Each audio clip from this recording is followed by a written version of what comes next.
कि एक होता है ज्ञान और एक होती है भक्ति। अब ब्रह्म की बात करें तो भक्ति नहीं हो सकती, ज्ञान हो सकता है। तो इसके बारे में थोड़ी सी व्याख्या है। ये ब्रह्म प्रीति का विषय नहीं है, यह ज्ञान का विषय, और उसका ज्ञान भी आत्म रूप में होता है। अतः जो अपना आप है उससे राग द्वेष अथवा उपेक्षा बन नहीं सकती है, किंतु भगवान के महात्म्य का ज्ञान उनके प्रेम के लिए आवश्यक है। कह रहे हमने जान लिया मैं आत्मा हूं, मैं ब्रह्म हूं, तो अब न तो कोई प्रेम की कोई बात है, अपने से क्या प्रेम और क्या उपेक्षा। क्या हे बुद्धि, क्या उपादेय बुद्धि। घृणा भी नहीं होती अपने से और अपनी कोई उपासना भी नहीं होती, कोई अपनी पूजा नहीं होती। ठीक है, मैं ब्रह्म हूं, बात खत्म, ये ज्ञान हुआ। किंतु भगवान के महात्म्य का ज्ञान उनके प्रेम के लिए आवश्यक है। भगवान से प्रेम करना हो तो महात्म्य ज्ञान जरूरी है। भागवत क्यों पढ़ी जाए? शुरू में धुंधकारी की कथा पढ़ी तो धुंधकारी जैसा प्रेत 7 दिनों में मुक्त हो गया, उसको लेने विमान आया, तो फिर हम लोगों की तो बात ही क्या है। हमको ऐसे कोई पापी तो है नहीं, हम ऐसे कोई दुराचारी नहीं है।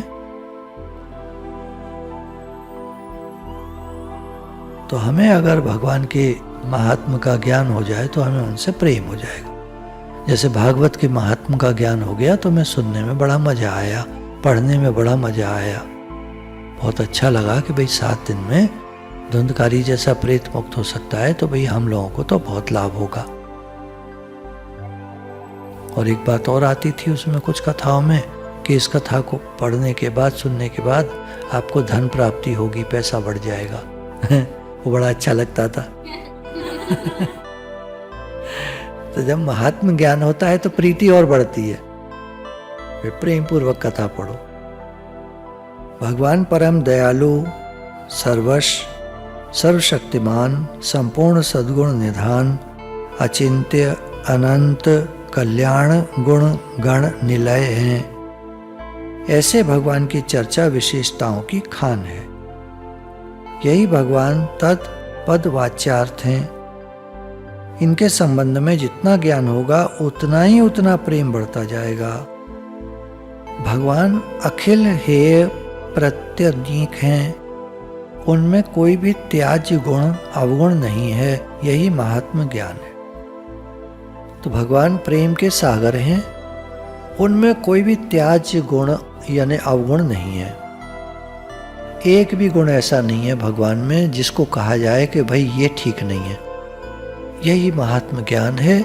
इसको जानने से भगवान से प्रेम होता है। अब यदि कहो कि जब प्रेम है तब महात्म ज्ञान क्यों आवश्यक है? बोला मानो किसी का भगवान से प्रेम है, कोई बचपन से ही बच्चा है और शुरू से हाथ जोड़ता है, उनके सिर झुकाता है। कुछ होते हैं बच्चे ऑटोमेटिक होते हैं और उनका थोड़े थोड़े बड़े होने लगते हैं तो भजन करने लगते हैं, अपने आप ही घंटी बजाने लगेंगे, भोग खिलाने लगेंगे उनको। तो उस तरह के प्रेम कर्मकांड थोड़ा थोड़ा छोटा छोटा जो छोटे बच्चे कर सकते हैं वो करने लगते हैं अपने आप। उनको तो कोई महात्म ज्ञान नहीं है भगवान का। तो बोला जब प्रेम हो तब महात्म ज्ञान का क्यों आवश्यकता है? तो इसका उत्तर यह है कि महात्म ज्ञान के बिना जो प्रेम है वह तो इंद्रिय उपलब्धि पर ही निर्भर है। वो देखता है भगवान उसको प्यारे लगते हैं तो उनका पूजा पाठ कर रहा है। हो सकता है कल को उसको प्यारे लगना बंद हो जाए तो पूजा पाठ करना बंद कर देगा। तो इंद्रिय के लेवल पर उसका भगवान से प्रेम है। इसलिए महात्म ज्ञान जरूरी है। कहने का भाव यह है, महात्म ज्ञान के बिना असली प्रेम नहीं होगा। तो इंद्रियों के लेवल पे जो कहा वो क्या मतलब? नेत्र से सुंदर रूप दिखा और लट्टू हो गए। ऐसे इंद्रिय ज्ञान से होने वाला प्रेम तो काम है, तो टेम्पररी वो है, इन्फैचुएशन है, और वह गली गली मिलता है। लोगों में यही होता रहता है, जरा सा प्रेम हो जाएगा, उसके बाद लड़ाई झगड़ा हो जाएगा, या कहीं निकल गए तो भूल गए। जरा दूरी हुई तो भूल गए। तो ये कोई प्रेम नहीं है, ये तो इंद्रिय के लेवल पर प्रेम जो है ये कोई प्रेम नहीं होता। तो कह रहे हैं महात्म ज्ञान होना जरूरी है।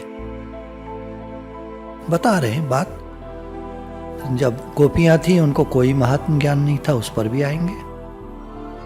उनको कोई महात्म ज्ञान नहीं था पर उनका कितना भारी प्रेम था। तो महात्म ज्ञान ना हो और फिर भी प्रेम हो तो वो भी वैसा ही काम करेगा जैसा महात्म ज्ञान होने पर प्रेम होता है। तुम्हें मालूम नहीं है जहर है, खा लो, काम थोड़ी करेगा। हमें थोड़ी मालूम है जहर है तो काम थोड़ी करेगा, खा लो, बोला पूरा काम करेगा। कह रहे महात्म ज्ञान न हो तब भी, पर यहाँ अभी एक्सप्लेन कर रहे हैं, शुरू से चल रहे हैं ना एक तरफ से। भक्ति का स्वभाव है कि वह आवेगी तो उसके साथ ज्ञान भी आवेगा। जिससे हम प्रेम करेंगे उसके स्वभाव गुण रहस्य का पता हमें लग ही जाएगा। जिससे हम प्रेम करेंगे धीरे धीरे करके उसके स्वभाव का ज्ञान हुआ ना, उसके स्वभाव का ज्ञान, उसके गुणों का ज्ञान, उसके मन में क्या रहस्य है हर एक के सामने नहीं खुलता है, पर जिससे प्रेम करता है उसके सामने खुलता है। तो वो सब हमें पता चलेंगे तो अवश्य लग जाएगा।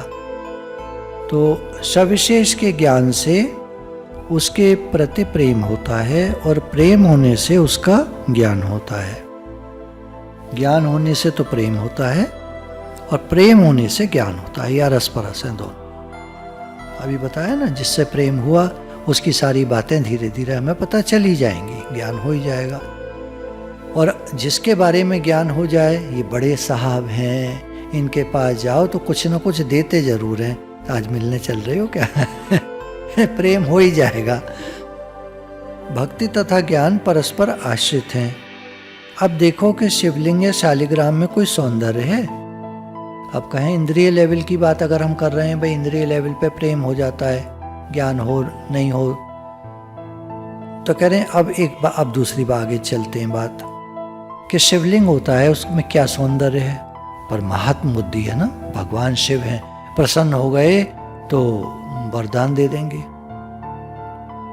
या शालिग्राम है, कोई सुंदरता नहीं है। शालिग्राम में किन्हीं की भावना कर सकते हो आप, शिव जी की भी कर सकते हो, विष्णु भगवान की भी कर। शालिग्राम कॉमन है, शिवलिंग शिव जी के ही प्रतीक है। तो अब उनमें तो कोई सौंदर्य नहीं है। उनके प्रति जो प्रेम है उसमें महात्म ज्ञान है या नहीं। इसी प्रकार जब किसी मूर्ति के संबंध में हमें यह ज्ञान होता है कि इसकी प्राण प्रतिष्ठा हुई या इसकी सेवा अमुक महापुरुष ने की है अथवा यह स्वयं प्रकट हुई मूर्ति है, तब उसके प्रति हमारी भक्ति हमारे ज्ञान के अनुसार बढ़ती है। बाकी बिहारी जी स्वयं प्रकट है तो बढ़ गई लोगों की भक्ति। और 84 कोस यात्रा के क्षेत्र में और भी बहुत सारी मूर्तियां हैं जो स्वयं प्रकट है। वहीं पास में कुंड है, कुंड में से प्रकट हुई हैं अक्सर ही, तो उनके प्रति श्रद्धा लोगों की ज्यादा है। भगवान के संबंध में काल के दो विभाग किए जाते हैं, अवतार काल और अनवतार काल। अवतार काल में भगवान के महात्म का ज्ञान हुए बिना भी चित्त की वृत्ति उनमें लगने से जीवन का कल्याण हो जाता है। जैसे गोपियों का जार बुद्धि से भी उन परमात्मा श्री कृष्ण में ही आसक्त होने के कारण उन्होंने गुणमय शरीर यानी स्थूल सूक्ष्म कारण को छोड़ दिया और तुरंत उनके सब बंधन कट गए। गोपियों के तो जार बुद्धि थी उनकी, तो परपुरुष की बुद्धि थी, उन्हें कोई नहीं मालूम था उन्हें भगवान है। कह रहे अवतार काल में तो वो भगवान अगर हों तो उनके बारे में ज्ञान है, नहीं ज्ञान है, वो वैसे ही काम करेगा। उनका संग, उनसे प्रेम वही काम करेगा जैसा ज्ञान होने पर होगा, या ज्ञान नहीं है तब होगा, सेम काम होगा। जैसे जहर पी लो तो वही काम करेगा, और मालूम है तब पी लो तब भी वही काम करेगा, ज़्यादा नहीं करेगा, और नहीं मालूम है तो कम नहीं करेगा। अमृत पी जाओ तो अमर हो जाओगे, पर मालूम नहीं था तो क्या हुआ, पी गए अब तो तुम अमर हो गए। ऐसे वस्तु की शक्ति यह अपेक्षा नहीं रखती कि तुम्हारी उसमें कैसी बुद्धि है। बिना जाने भी अग्नि का स्पर्श करो तो जलोगे ही। अब मानो कोई चला गया, पता है ये बिजली घर है, अब बिजली घर में क्या होता है उसे क्या पता, बीच में न्यूक्लियर पावर स्टेशन है। अब वो घुसा चला गया अंदर, उस समय बाई चांस गार्ड वगैरह इधर उधर थे, कुछ कर रहे थे, वो तो सीधा चला गया और अंदर रिएक्टर वाले उसमें पहुंच गया, जहाँ से इलेक्ट्रॉन जो है तेजी से घूमता है, जहाँ बिजली बनती है। तो क्या होगा उसका? बड़ा उसे तो ज्ञान नहीं है, समझ नहीं है, तो उसका क्या कुछ नहीं होगा। बिना समझे अमृत पी लिया जाए तब भी वह अमर कर देगा। इसी प्रकार श्री कृष्ण को भगवान न जानकर भी उनसे प्रेम किया, तो भी श्री कृष्ण भगवान ही हैं। इसलिए जिनमें महात्म ज्ञान नहीं था, उनकी मुक्ति के संबंध में श्रीधर स्वामी ने लिखा है, गोस्वामी तुलसीदास जी ने भी लिखा है। श्रीमद् भागवत में श्री कृष्ण ने मत कामा रमणम जारम तथा कामाद गोप्य कहा है। बिना श्री कृष्ण का स्वरूप पहचाने उनसे प्रेम करने वाली गोपियों का भी प्रेम तो अंततः भगवान से ही था। अब महात्म ज्ञान हो या नहीं हो, इसकी चर्चा चल रही है। श्री वल्लभाचार्य जी के मत में ब्रजवासियों को भी महात्म ज्ञान की अपेक्षा है। जब गर्गाचार्य नामकरण करने गोकुल आए तो उस प्रसंग में आचार्य ने लिखा है, गुरु के उपदेश के बिना नंद राय जी को भगवत प्राप्ति हुई है, वह व्यर्थ निष्फल न हो जाए। भगवान ने जन्म लिया है नंद बाबा के यहाँ, अब उनको तो मालूम नहीं है, तो ऐसा ना हो उनकी उपलब्धि, इतनी बड़ी उपलब्धि बेकार चली जाए। इसलिए गर्गाचार्य जी को भेजा नंद राय जी को उपदेश करने। ये भगवान हैं, नंद राय जी को कहते हैं गर्गाचार्य जी। तो नंद बाबा कहते हैं, हाँ ये ज्ञान तो हमने सुना है, सब रूपों में भगवान है। बात पलट गई, बेचारे बताने आए, इंगित करने आए, इंगित ही कर सकते थे, ज्यादा बता नहीं सकते थे, ये उनके अधिकार में नहीं था। राज खुल ना जाए कि 3 लोक के स्वामी ने अवतार ले लिया है, बताइए क्या हालत होगी, नगाड़े ढिंडोरे पिट जाएंगे। वो कंस वैसे ही चिड़ा बैठा है, कल न भेजेगा आज भेज देगा। खैर भेजा करे, कुछ भी करे, वो तो जाको राखे साइयां मार सके ना कोई, बाल नमाका कर सके जो जग बैरी होए। बोले कंस की बात तो छोड़ दो, संपूर्ण जगत बैरी हो जाए तो कुछ नहीं कर सकता, जिस पर कृपा नजर भगवान की हो जाए। तो ये भगवान है ऐसा सूचित करने के लिए गर्गाचार्य जी आए, क्योंकि गुरु के द्वारा भगवान की पहचान कराई जानी आवश्यक है। ऐसे किसी को ब्रह्म ज्ञान होता नहीं, तत्व ज्ञान होता नहीं, भक्ति होती नहीं। भक्ति में भी, ज्ञान में भी गुरु की जरूरत है। गुरु की जरूरत के बिना नहीं होता, पूर्णता नहीं होती। कोई कर लेगा भक्ति, ऐसे कर लेगा थोड़ी बहुत, ज्ञान भी किताबों से पढ़ के कुछ थोड़ा बहुत, पर नहीं हो पाता है, ऐसा अनुभव है। गोपियों की स्थिति, उनका वात्सल्य सर्वथा विलक्षण था। श्याम सुंदर नन्हे मुन्ने थे। मैया यशोदा उन्हें गोद में लेकर स्तनपान करा रही थीं। दूध पी चुके थे। मैया को लगा कि यह शिशु है, अधिक दूध पी लेगा तो हानि होगी, अपच से पेट खराब हो जाएगा, सहसा रोक दूंगी तो रोएगा, और पिए जा रहा है दूध। तो मैया ने मुख चूमा, डिस्ट्रैक्ट करने का प्रयास, प्यार दुलार करने लगी। बच्चे को दूध पिलाना, बच्चे को दूध पिलाने से रोकना, यह सब भी एक कला है।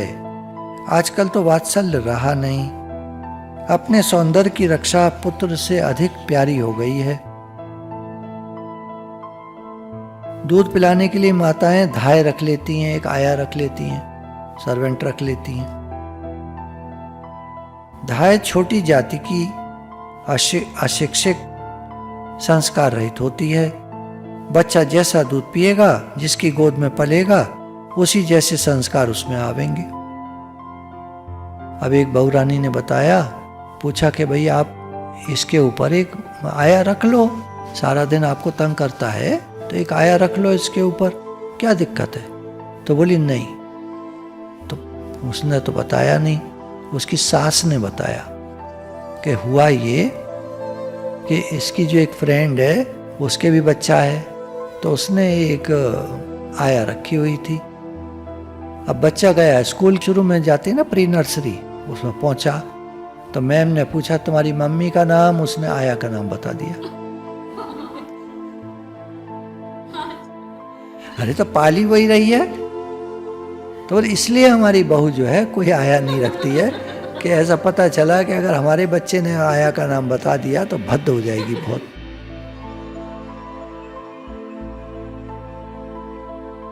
तो ये तो चलो वो ठीक बात हो गई, बढ़िया हो गया इसमें तो। लेकिन बोला आया से पलवाओगे तो जैसे संस्कार उसके होंगे वैसे बच्चे में आ जाएंगे, इसलिए ठीक नहीं है। अब मैया यशोदा ने अपने लाला का मुख चूम लिया, उसे हंसा दिया ताकि यह दूध पीना भूल जाए। श्री कृष्ण को जमाई आ गई। मैया उसके मुख को देख रही थीं। नन्हे से सुकुमार के मुख में 2 दांत आए हैं, जैसे मैया के दूध की ही 2 बूंदें वहां जम गई हों। अब मैया मोहित हो गई।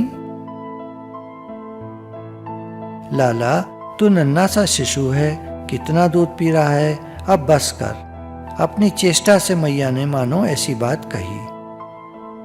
यह सोचकर भगवान श्री कृष्ण ने अपने मुख में संपूर्ण जगत दिखलाकर जैसे यह कहा कि मैया यह दूध मैं अकेला नहीं पी रहा हूं, यह तो पूरे विश्व में बांट रहा हूं। तेरे वात्सल्य से संपूर्ण विश्व पोषित हो रहा है। मैया श्री कृष्ण के मुख से संपूर्ण विश्व को देखती हैं, किंतु उसका वात्सल्य इस ऐश्वर्य शक्ति को पराजित कर देता है। कभी हमको हमारे छोटे से कन्हैया, हमारे गोदी में लड्डू गोपाल जिनके हैं, वो बड़ा आश्चर्य में कुछ दिखाते हैं, मिरेकिल, लेकिन अगले ही दिन लोग सब भूल जाते हैं, फिर उनको ही वैसे ही वो उसी तरह करने लगते हैं। लाओ इन्हें नहला दो, लाओ इन्हें सुला दो, अब इन्हें भोग लगा दो, ये छोटे से बालक हैं, ये छोटे से कन्हैया हैं, ऐसे मिरेकल दिखा के प्रूव कर देते हैं कभी भी कि मैं तो संपूर्ण विश्व का स्वामी हूँ। पर हम फिर वही वैसे के वैसे ही उनको खिलाने पिलाने लगते। अब मैया को भगवान ने अपने मुख में संपूर्ण ब्रह्मांड दिखला दिया। अब देख करके मैया मोहित तो हो गई, लेकिन फिर वैसे ही अपने उसी तरह से उनको देखने लगी। मैया श्री कृष्ण के मुख से संपूर्ण विश्व को देखती हैं, किंतु उनका वात्सल्य, अंदर इतना प्रेम है कि उसने उस ऐश्वर्य शक्ति को जो उनके मुख में ब्रह्मांड देखा उसको पराजित कर दिया। और स्वयं श्री कृष्ण भी उस ऐश्वर्य की विस्मृति करा देते हैं, जब भी दिखाते हैं फिर बुला देते हैं। प्रेम का स्वभाव यही है कि उसमें ऐश्वर्य विस्मृत हो जाता है, ऐश्वर्य का ज्ञान नहीं रहता उसमें। अब एक प्रेम देखिए पिता का होता है पुत्र से।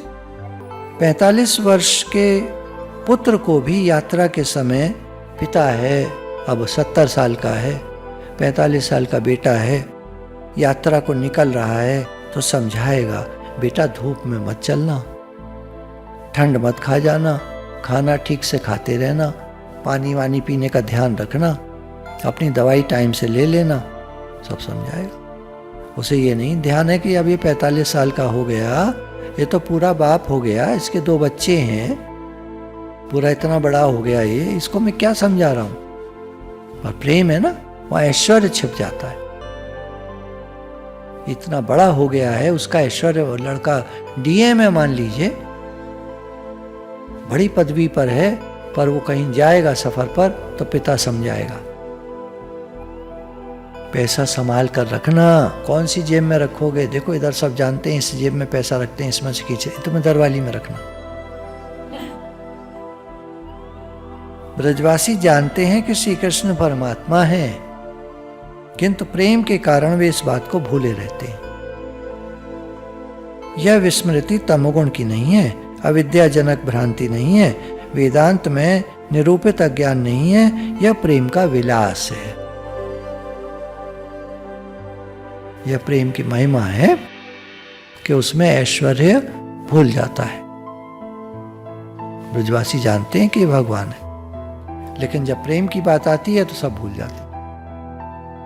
श्री कृष्ण ने गोवर्धन उठाया, 7 दिन हो गए हैं। गोप कुमार बड़े व्याकुल हो रहे हैं, कन्हैया तुझे बिना नींद लिए यह पर्वत उठाए 7 दिन बीत गए, हाय सखे तू थका सा जान पड़ता है। लेफ्ट हैंड की कन्नी उंगली पर उठा रखा था। तेरी इस स्थिति से हमें मानसिक कष्ट हो रहा है और वह कष्ट हमें मारे डालता है। अब तो यह पर्वत अब श्री दामा के हाथ पर रख दे, थोड़ी देर के लिए इनको दे दे।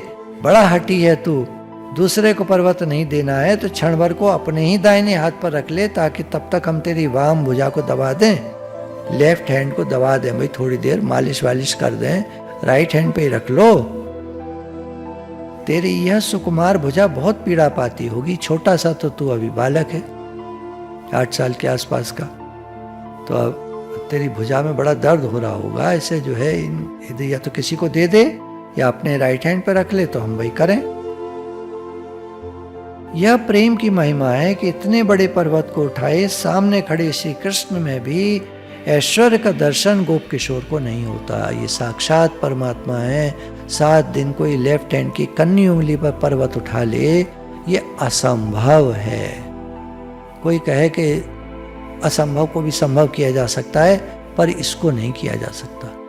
21 किलोमीटर के क्षेत्र के पर्वत को कोई कन्नी उंगली पर उठा ले और 7 दिन तक उठा के रखे, तो ये संभव है ही नहीं।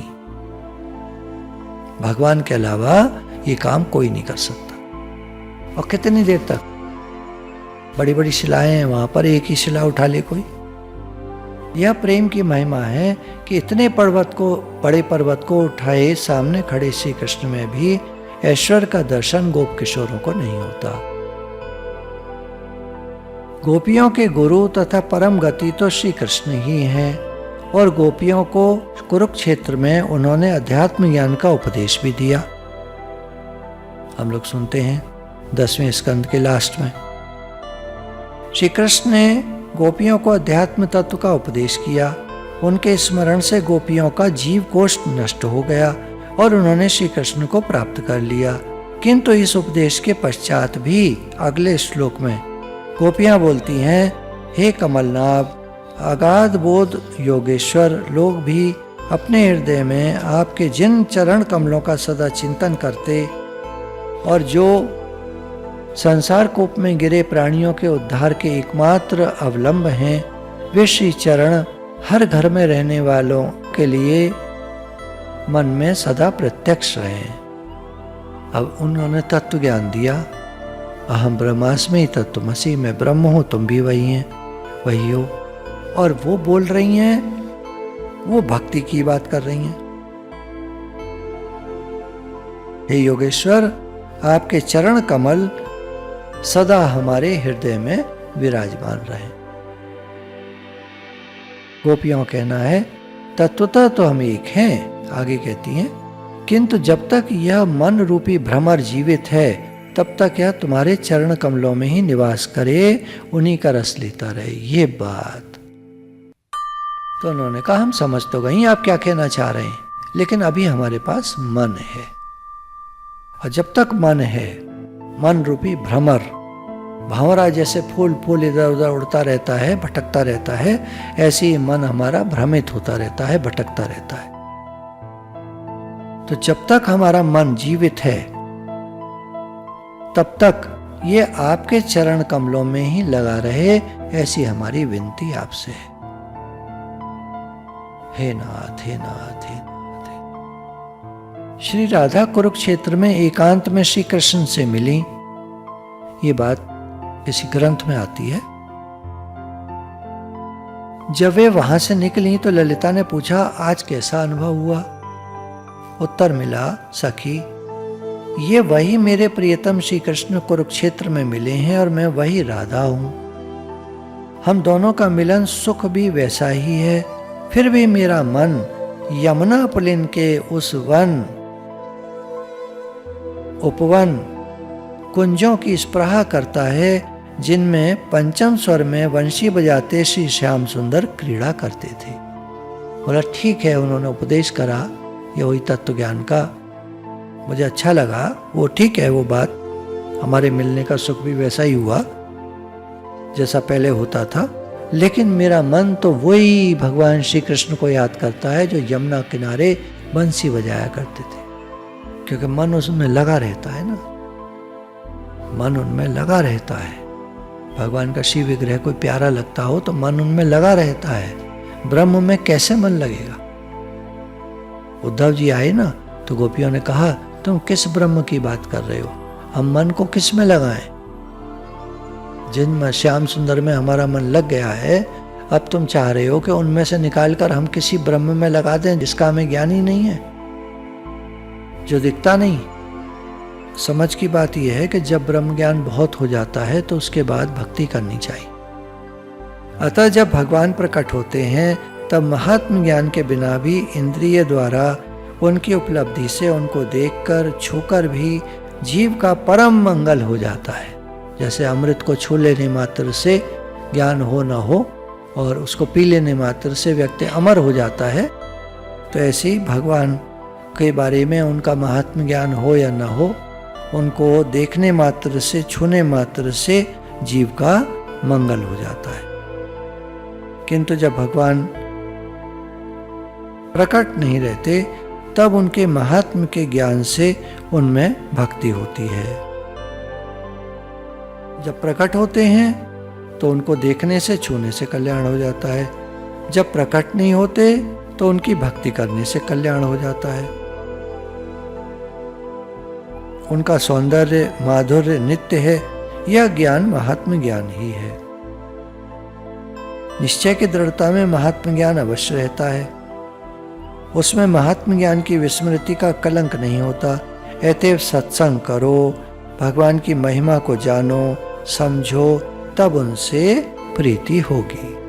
कह रहे हैं अब क्योंकि भगवान नहीं है तो अब उनका ज्ञान जरूरी है। जैसे जैसे उनका ज्ञान होगा, भाई भागवत क्यों पढ़ें? धुंधकारी जैसा प्रेत भी 7 दिन भागवत सुनने से मुक्त हो गया, तो इसलिए हम भागवत पढ़ें। हम उतने पापी नहीं हैं, अगर हम मन लगा के सुनेंगे तो हम भी मुक्त हो जाएंगे। गुरु भगवान।